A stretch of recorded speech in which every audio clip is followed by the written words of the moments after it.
Sierra Madre, supposedly rotational ng supply ng pagkain, siguro kaya nagkakabungguan kasi walang nagsasabi na yung Sierra Madre nakapako na yun sa seabed natin. Na meron na dong command center manned by the Americans. So, hindi nga tayo nagtatayo ng reclamation na ginagawa ng China at merong mga airstrip at lahat. Meron naman tayong Sierra Madre na kunyari ay sira-sirang vapor, pero technically sa loob, makikita mo it's a the complement of what needs to be a listening and palakpakan natin yung report na yan. So, ganun yun mga bossing. Kaya ito ang ginagawa nila, dinidemonize nila ang China, pinalalabas nila na napakasama ng China. Ngayon, tingnan natin itong report ni Madam Maluti Kia. Ano ba ang mangyayari sa atin kung sakaling aawayin natin ng China? Ito real talk lang ha, huwag kayong magagalit ha. Kasi ito ayon to kay Maluti Kia. Ito ha, tingnan ninyo itong report na ito. Ang sabi niya dito, kung titikisin ng China, Pilipinas babagsak hindi sa gera kundi ang ekonomiya. Ang atin pong ekonomiya ay nakatali yan sa ekonomiya ng China. Bakit? Nasaan ba China? Nasa Asia. Tayo nasa Asia, so ang ekonomiya natin umiikot sa Asia. So bakit tayo makikinig sa Amerika? Wala naman tayong ekonomiya sa Western. Wala naman tayong ekonomiya sa Europe. Ang ekonomiya natin nandito sa kontinente natin, which is Asia. Therefore, sino ba ang dapat na kinakaibigan natin within our region? Yung pinakamalakas. Sino ba pinakamalakas sa region? Pinakamalakas sa region is China. So kakaibiganin mo yung mayaman, kakaibiganin mo yung malakas, kakaibiganin mo yung bida, kakaibiganin mo yung mabango. Kasi kung makikipagkaibigan ka sa mabantot, makikipagkaibigan ka sa mahirap, walang mangyayari sa iyo talaga. Kasi ganito yan ha, tingnan ninyo, napansin nyo ba nung mga kabataan ninyo, hindi ba napansin nyo meron kayong mga group of friends dito sa lugar ninyo? May group of friends kayo dito sa lugar ninyo. Napansin nyo, syempre kayo, nag-aral kayo, nagkaroon kayo ng mga kaibigan sa ibang lugar, nagkaroon kayo ng mga best friends sa ibang lugar, napatambay kayo sa ibang lugar. So, somewhat, yung ugali ninyo nagbago. Pag uwi mo ulit sa inyo, makikita mo, yung mga magkakabarkada sa inyong lugar, sila pa rin magkakasama hanggang pagtanda. Tingnan mo, yung iba wala ng mga ipin, yung iba puro tattoo na. Yung iba ang papayat na. Ganito kasi yan. Kung ano yung mga kinakausap mo, yun lang din yung nagiging kinakahinatnan ng buhay mo. So sa inyo, halimbawa, 10 kayong magkakaibigan dito sa lugar ninyo, lahat kayo puro hindi nag-aral. Hindi magiging magkakaibigan nga kayo, magkakasama kayo araw-araw, pero titingnan mo, pag binalikan mo sila, ikaw na umunlad ang buhay mo dahil lumabas ka. Pagbalik mo, makikita mo yung mga kapitbahay mo, yung mga dati mong kababata, ang lalaki na ng tiyan. Yung iba mga bungal na. Walang mga nangyari sa buhay nila. Bakit? Kasi nga umikot yung kanilang mga buhay sa kanila lang. So ano ang gagawin mo? May kapitbahay kang mayaman. Gusto mong medyo umangat-angat ang buhay mo. Yun ang kaibiganin mo. Kasi iba na ang takbo ng isip nun. Ang takbo ng isip ng mga mayayaman, pang mayaman. Kung makikipagkaibigan ka sa puro mahihirap, di ang takbo ng isip mo, pang mahirap din. Ano mangyayari sa buhay mo? Di habang buhay ka na mahirap,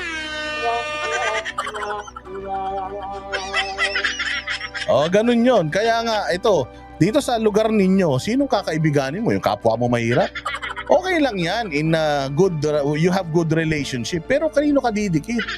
Didikit ka dun sa big time. Sino ba ang big time? China. China big time. Doon ka didikit kasi marami silang pwedeng ibigay sa'yo. Didikit ka doon sa mahirap. Ano ibibigay sa'yo nun? Nga. Tapos didikit ka naman doon sa sobrang layo namang lugar. Anong may bibigay sa'yo nun? Di puro paasa lang din. There's no such thing as LDR.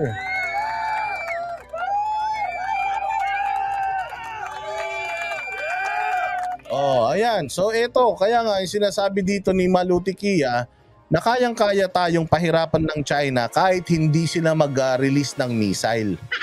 O kahit hindi sila magpaputok ng baril, kayang-kaya tayong lusawin ng China. Paano? Pahirapan lang nila tayo. Hindi lang sila bumili sa atin ng mga produkto natin at hindi lang sila mag-release ng mga produkto nila sa Pilipinas. Sigurado gutom tayo. O pakinggan ninyo si Maluti Kia ha, nang malaman nyo. Mas mataas ang ating importation kisa sa exportation ng ating produkto. Which means, hindi mo kailangan maggera kung gusto tayong tikisin ng China. Trade lang, bagsak ang ekonomiya natin.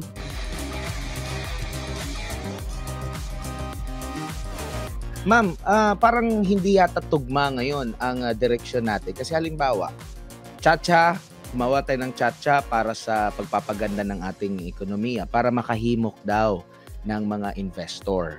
Paano ka makakahimok ng mga investor kung ganito po ang pahayagan ng isang presidente? Kasi meron ding isang balita na fake news daw yung sinasabi ng economic team ni BBM na ang dami daw gustong mag-invest sa Pilipinas. May nag-debunk noon at sinasabi na sino gusto mag-invest sa Pilipinas? We are in the brink of war with China. We are in the brink. Ibig sabihin, nandoon na tayo, malapit na tayo. Kumbaga nakasungaw na yung ating bansa sa pwedeng kanain ng China, bombahin ng China pag nagkaroon ng conflict dyan sa South China Sea. Sinong tanga ang magtatayo ng negosyo nila sa isang bansa na pinapaandar ng Amerika?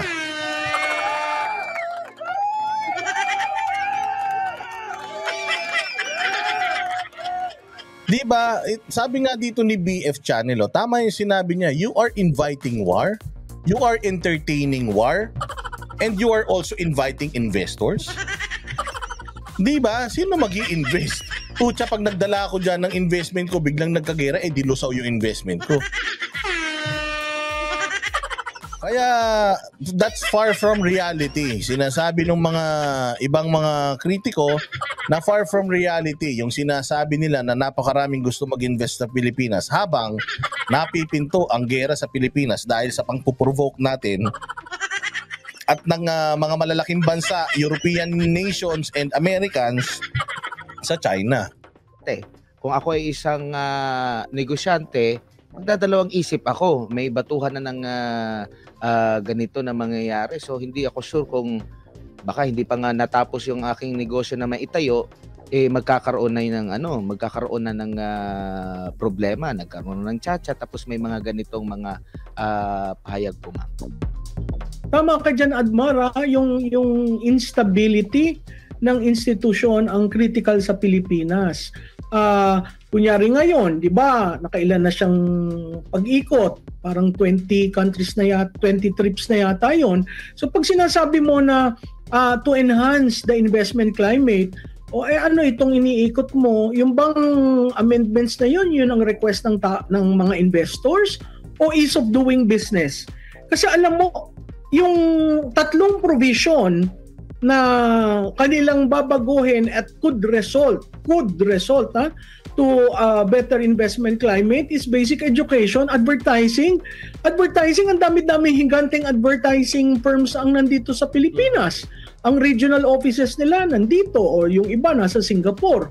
So hindi ko alam ano yung additional money papasok dahil freeing up mo ang advertising or ang basic education. How can you even attract, ibig mong sabihin ang eskwelahan na foreign papasok sa Pilipinas to do basic education?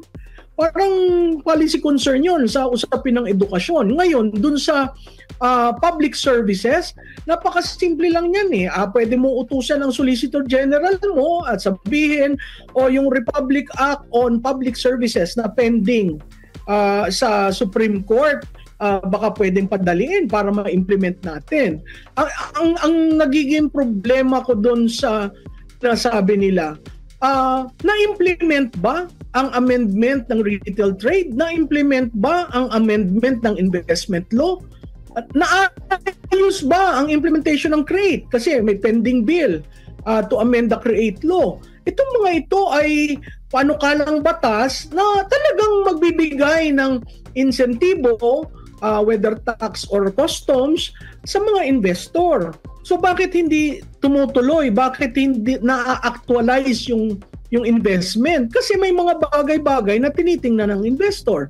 Number 1 is ease of doing business.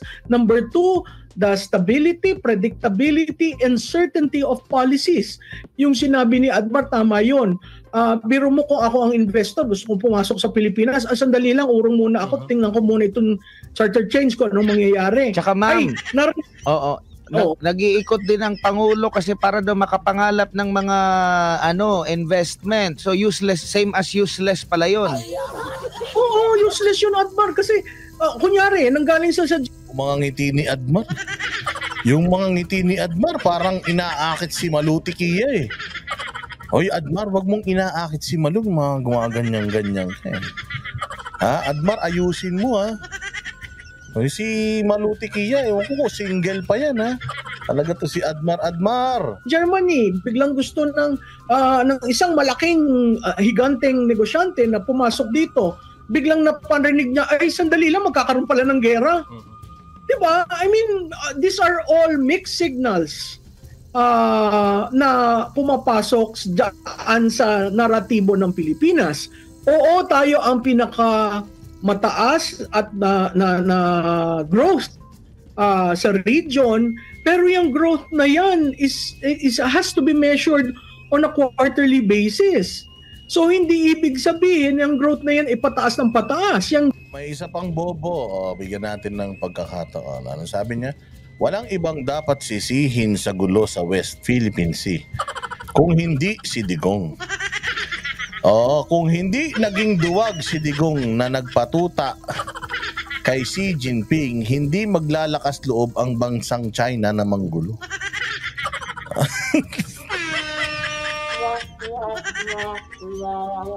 Isa pang tanga.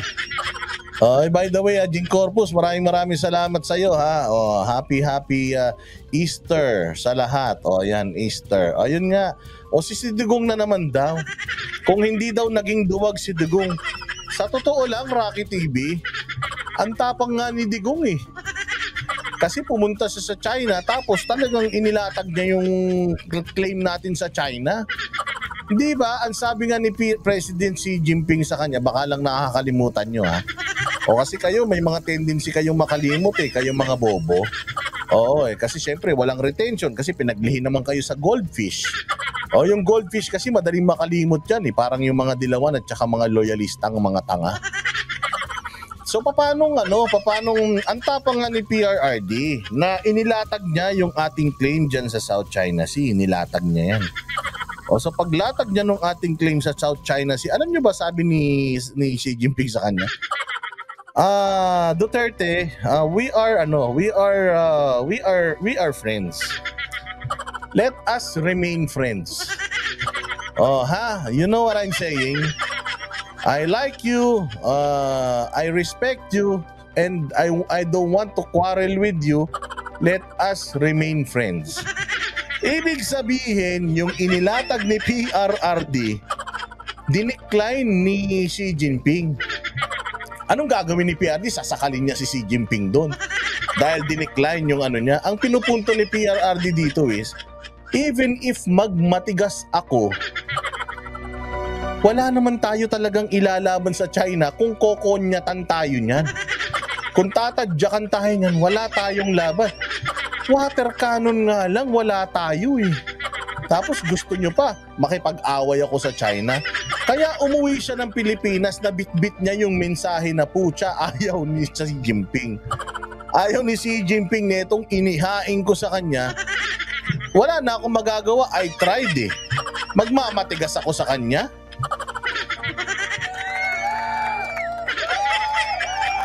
Ano ko tanga? Sabi nga ni PRRD, masyado kong mahal ang mga Pilipino para ko sila, kumbaga isubo ko sila sa gulo na hindi naman natin kaya. Kaya nakipagkasundo na lang ako to be friends with them. And by being friends with them, ayan, nakapangisda tayo dyan. Nakapaglayag tayo ng malaya dyan, walang harassment.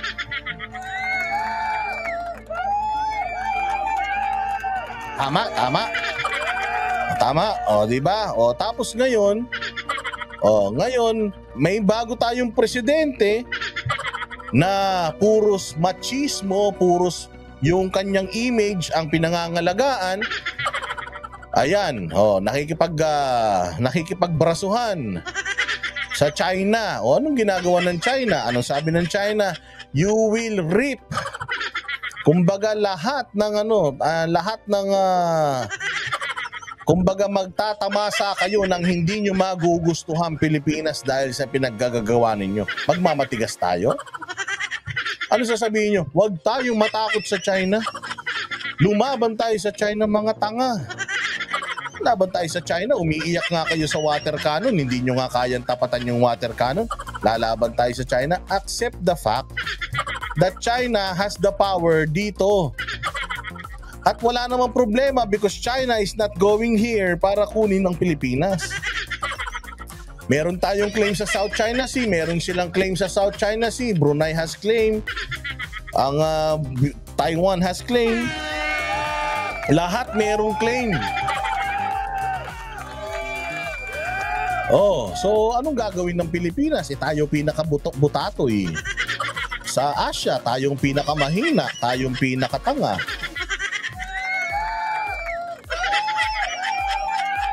Yan ang sinasabi ko sa inyo. Hindi pwedeng basta lang tayo makapanisi kay Duterte. Lagi niyong tatandaan, nung panahon ni Duterte, walang gulo sa South China Sea. Yung panahon ngayon meron, panahon nung nakaraan meron. There must be something wrong. Hindi sigurado ko, walang mali doon sa walang nangyaring gulo nung panahon niya. Ang may mali doon sa may nangyayaring gulo nung mga panahon nila. So why put the blame on PRRD? Ang tatapang nyo naman kasi kaya nga sa mga post ko sa Facebook, sino dito ang matapang, gustong makipaglaban sa China, taas kamay? Wala naman may gusto. Tapos sa keyboard, alam niyo ba nakaka-keyboard ninyo? Kahit murahin nyo ng murahin ang China sa keyboard, walang mangyayari. Walang mangyayari. Diyos mio. Alam nyo kung bakit tayo nanalo sa mga Espanyol? Kaya tayo nanalo sa mga siguro ang tatapang natin, nanalo tayo sa Espanyol. Nanalo tayo sa mga Amerikano. Alam mo ba tayo nanalo sa mga Espanyol nung panahon na tingnan mo naman gaano sila katagal dito sa Pilipinas bago tayo nanalo. Kulang-kulang 400 years bago tayo nanalo. Mantakin mo, mahigit 100 taon pa lang yung Republika ng Pilipinas. Ganun tayo kaeng-eng. O ganun tayo kahina. O bakit tayo nanalo? Baka akala nyo nanalo nga tayo sa Spain eh. Wala pa tayong mga masyadong armas nun ha. Lagi nyong tatandaan that Spain is far, super far away from the Philippines. Hindi katulad ng China, andyan lang, ilang kembot lang na nandiyan na China. Pag may pumasok sa Pilipinas na tangke na ubusan ng bala, pwede yun umuwi, makabalik ulit dito same day. O ganun sila kalapit mga boss.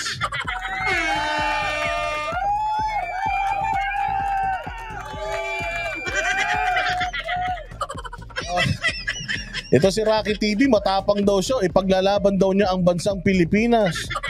Pucha, baka wala pa kayong ulam bukas ha? Baka ipaglalaban mo na Pilipinas, sinasampal-sampal ka ng asawa mo dahil wala pa kayong ulam bukas. May pag-tuition na ba yung mga bata? May baon na ba? Baka ang tapang-tapang mo na dyan ha? Tapos gutom-gutom na yung mga anak mo ha?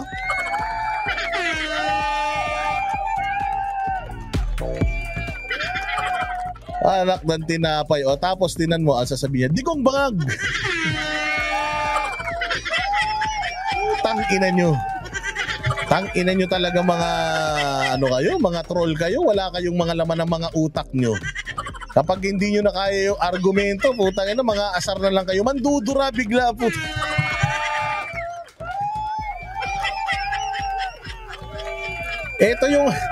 Ito yung kalaban mo sa asaran nung sa eskwelahan, no? Ito yung kalaban mo sa asaran, hoy, pangit! Ba't ang baho mo? Ba't bulok ipin mo? Di ka nagtututbrush, no? Pucha, duduraan ka tapos tatakbo ng mabilis.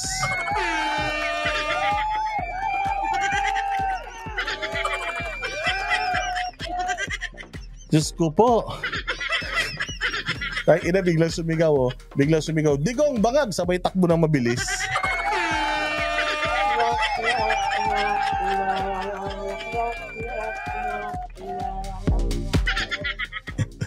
Ang kukulit din ng mga to, no? Parang mga tulongges talaga. O, sige, tuloy na natin. Binigyan lang natin ng pagkakataon. Sabi ko nga sa inyo, pag may sinabi kayo, panindigan nyo. Kapag ka inargumento kayo, puta ina, wag kayong magagalit. Eh, sinumulan nyo yan eh. O, alam mo dito, dito tayo tuwan-tuwa, Hans, dyan. Kapag may nangaasar, tapos biglang napikon, nandura na lang. O, sa'yo na, Chi. Digong bangag! Sabay takbo malayo. Ang ina nyo. Hayop kayo talaga, mga putang ina nyo talaga. Wala na kayong mga silbi talaga sa buhay, mga hinayo pa kayo. Anak ng tinapay. Gusto nyo pa makipag-away dito, ha?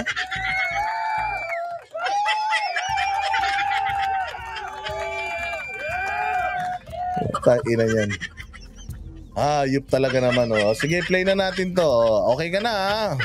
Rocky TV, putang ina ka, pangalan pa lang ng channel mo, pang tanga na.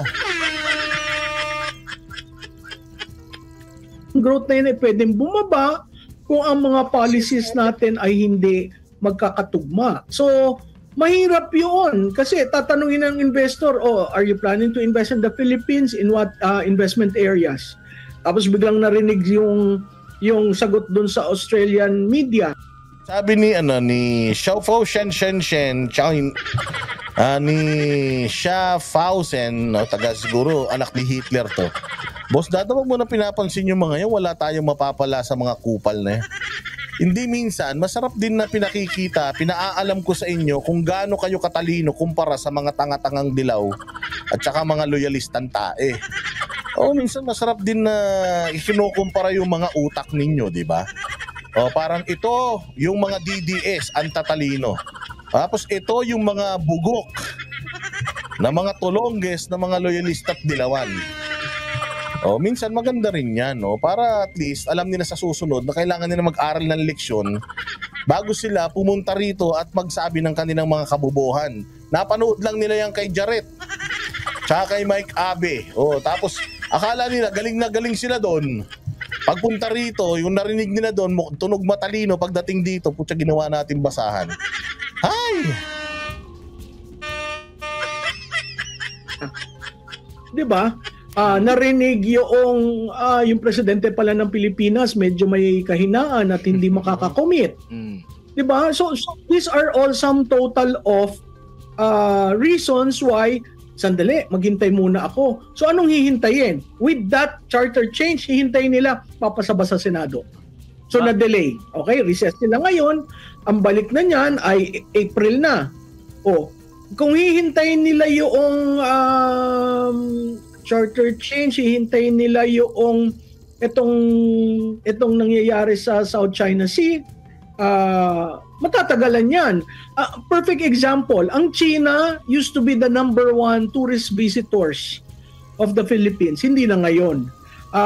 Ang trade natin sa China, mas mataas ang ating importation kisa sa exportation ng ating produkto. Which means, hindi mo kailangan maggera kung gusto tayong tikisin ng China. Trade lang, bagsak ang ekonomiya natin. So yung mga ganyang mixed signals in order to be the lapdog of the United States in the country and globally, medyo hindi maganda yan. Kasi yung pagpapaikot sa kanya, dinala siya sa Australia, magkakaroon ng triumvirate meeting ang Japan, US at Pilipinas sa dadating na April, pupunta na naman siya sa US. I mean, all these signs, you're practically towing the line of the United States. Kung saan ako padalhin, I will talk about democracy, rule-based, rule-based system. Shout out sa iyo, ha, John Rod Aboda, sabi niya. Boss Dada, nabudol tayo ni Kuton. Hindi Kayo lang. O sabi kanina, nagsama-sama mga pulawan, 4 na vlogger nanood 145. Anak ng tinapay. Paano? Pag may 4 na bobo nagsama, di walang mabubuong ano yan. Walang mabubuo na diskusyon yung mga yan. Parehas mga tanga yan eh. O kasi kapag bobo ka, hindi ka pwede makapagsimula ng topic, argumento. Pag nagsimula ka, di naman masusundan nung isa, tanga nga eh. So 4 sila, mas mabuti pa magkanya-kanya na lang sila, wag na sila nagsama-sama. Mahirap magsama-sama ang 4 na tanga. Kahit anong gawin ng mga yan, hindi makakarating yan sa paroroonan dahil mga tanga nga eh. So ano mabubuo ng mga yan? O imaginein mo, 4 na gunggong. Magtatayo ng bahay. Putang ina, anong mangyayari sa bahay na itatayo ng 4 na tarantadong yan? Baka kahit umatching lang yung umatching lang yung aso, baka magunaw yung bahay na yan.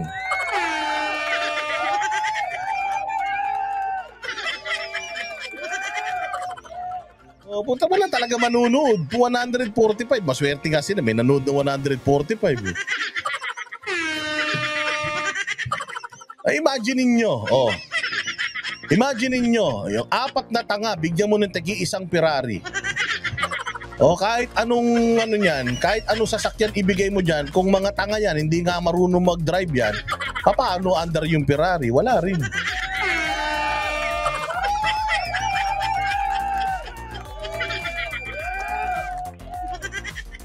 Ganun lang po. Sabi nga ni Randel Bunagan eh, dito nga sa channel natin, kwentuhan pa lang, 1 oras na eh. Doon walang mabubuong argumento. Magbibigay sila ng topic.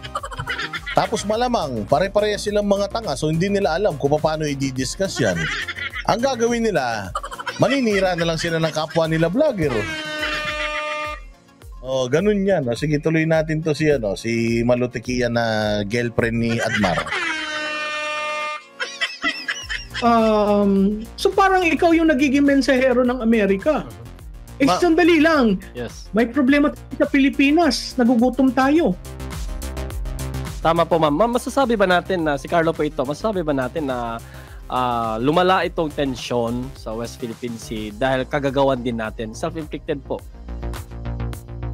Well, alam mo Carlo, 2 bagay, no? Una, madali naman tumawag na may rotational, 'di ba? Magdadala kami ng supply.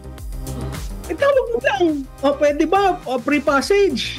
Ang sinasabi nila, ba't kailangan ganun? Respeto lang. Diba? Magpapadala kami. Yung pagpapadala, nakita naman natin ng optics. Malaking vapor ang China, maliit na vapor tayo. So, kung magkakasadsaran, sino maaalsan ng pintura?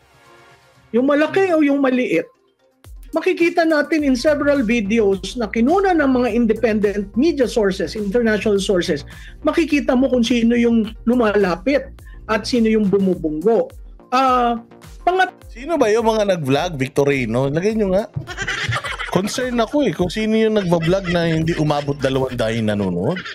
Grabe naman kayo. Sino yan? Victorino Alonzo tsaka Jim Lord. Ang iniiyak pa rin nila yung 51 billion ni putang ina yan pa din. Ganyan sila ka-backwards. Anak, nakamove on na tayo dyan. Iba na yung kinakanta ng mga bayaran ni Tambaluslus.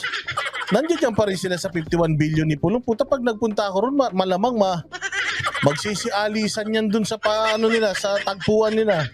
Ang tatanga, no?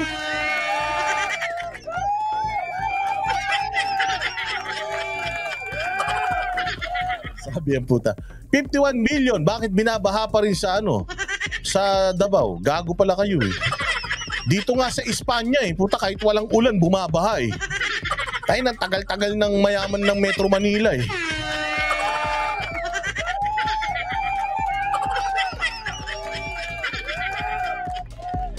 Anak ng tinapay talaga, mga bobo talaga. 51 million pa rin. Yun ang argumento nila. 51 million ni Pulong. Tinan mo, binabaha yung Davao. Tanginan nyo, bakit Davao lang mo binabaha? Punta kayo sa Kamanaba o sa sa Malabon, Valenzuela. Putya, ang init ng araw, ang taas ng tubig baha dyan.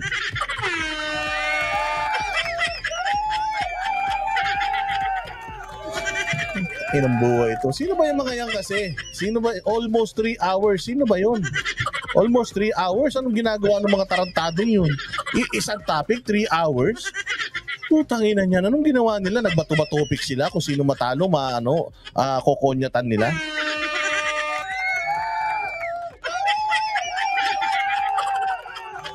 O, sabi ni Manong Botog, Boss Dada, kakarating lang daw ng First Family galing abroad sa bakasyon, sabi ni Sas. O, iyan, hindi pa ba kayo nasanay?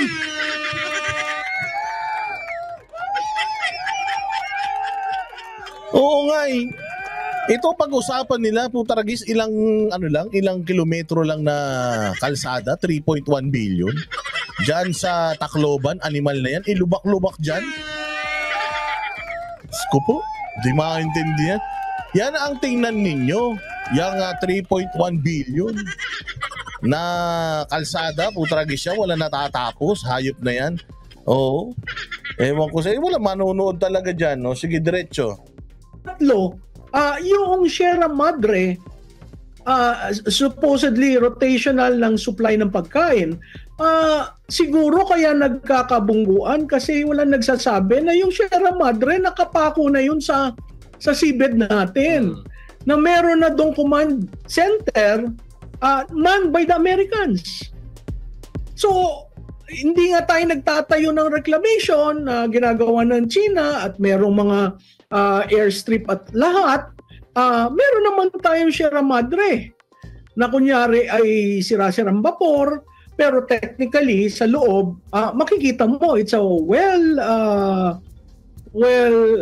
the complement of what needs to be a listening and palakpakan natin yung report na yan. So to cut the story short, meron din kasing tendency si Malutikia na para si Harry Roque din minsan to si Malutikia, mahilig din siyang magkwento parang si Boss Dada. Sabi ni Terry, Boss Dada, abang nagtatrabaho ako, sumasakit ang tiyan ko kakatawa. Pagka ganyan, uminom kang Diatabs. Baka naman nagtatai ka na, sinisi mo pa ako, ha? Anyways, maraming salamat sa iyo, Malutikia, dyan sa iyong report. Sabi nga niya dyan sa kanyang report, di na kailangan ng Amerika magpaputok ng baril. Just by mere magsara lang sila ng pinto ng ekonomiya sa China, sigurado mahihirapan na tayo ng bonggang-bongga. Bakit? Majority po ng buong mundo to, hindi lang po ito sa Asia, buong mundo po, nakadepende po ang ekonomiya sa China. Unang-una sa lahat, ang mga Chinese po ay napakadami nila. Pangalawa, mura po ang labor sa China. So lahat po ng mga manufacturing sa buong mundo ay halos nasa China na. Dahil nga lumalaki ang kita nila sa kanilang tulad yan, yung mga Hermes na yan, yung mga Gucci ninyo, yung mga Louis Vuitton ninyo.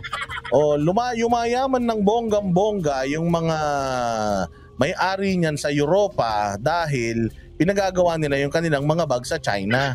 Kaya ng China mag-mass produce. Yung Birkin nga na Hermes, kaya nilang gumawa ng 1,000 nun sa isang oras. Mantakin mo, ang ginagawa lang na ganyan, ilang piraso lang, tas magkano lang ginawa. Gagawin yan, mga siguro, ang production cost plus yung material, siguro mga $1,000. Tapos ibinibenta nila ng daan-daan libong dolyares.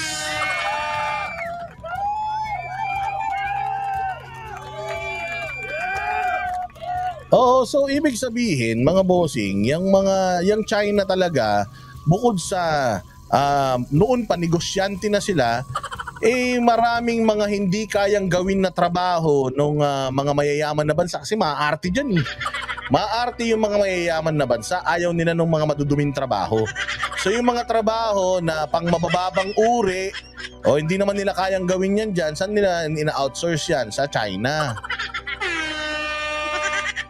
And napakalaki ng ambag ng mga Chinese businessman sa buong mundo. Dito, kumbaga kahit saan lupalop ng mundo, sa buong mundo, merong mayaman na Chinese businessman.